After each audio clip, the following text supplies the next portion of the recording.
31 বুলি আজি যাবলৈ ওলাইছোঁ ঘৰত বহুত দিন যোৱাই হোৱা নাই। এতিয়া কৰ্মব্যস্ততাৰ বাবে তেনেকৈ যাবও নোৱাৰোঁ, কিন্তু যেতিয়াই সময় পাওঁ তাৰ মাজতে গৈ আহোঁ, কাৰণ নতুন বছৰত সকলোৱে লগ হৈ এসাঁজ খাম বুলি ভাবিছোঁ। আৰু ঘৰত যিহেতু বাও আহিছে, এয়া ৰঙিয়া পাৰ হৈ পায়ে গ'লোঁ কেন্দুকোনা। আৰু কেন্দুকোনা পাই মই ইয়াত অলপ ৰখিছোঁ।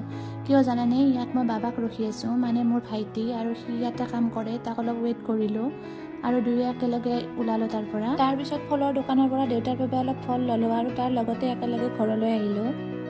আৰু কেন্দুকোনা ষ্টেচনটো দেখিছেনে? ইমান ধুনীয়াকৈ নতুনকৈ বনাইছে, দেখি কিবা মনটো ভাল লাগি গ'ল। আৰু ঘৰত আহিয়ে দেখিছোঁ বা আৰু সংগীতাই ভাত বনাই আছে একেলগে দুপৰীয়াৰ বাবে। এয়া গধূলি আৰম্ভণিতে আমি জুই ধৰি অলপ জুই পোৱাই লৈ ৰাতিৰ খানাৰ বাবে প্ৰিপাৰেশ্যনত লাগিলোঁ। এইফালে আমাৰ খানা বনোৱা আৰম্ভ কৰিয়ে দিলোঁ আৰু বাহিৰত ইমান কুঁৱলী পৰিছে, বাপৰে। 31 বুলি আমাৰ খানাত আছে চিকেন আৰু হাঁহ, আৰু বাই প্ৰথমে হাঁহ বনাই আছে আৰু দুয়ে এনেদৰে কথা পাতিয়ে বনাই আছোঁ।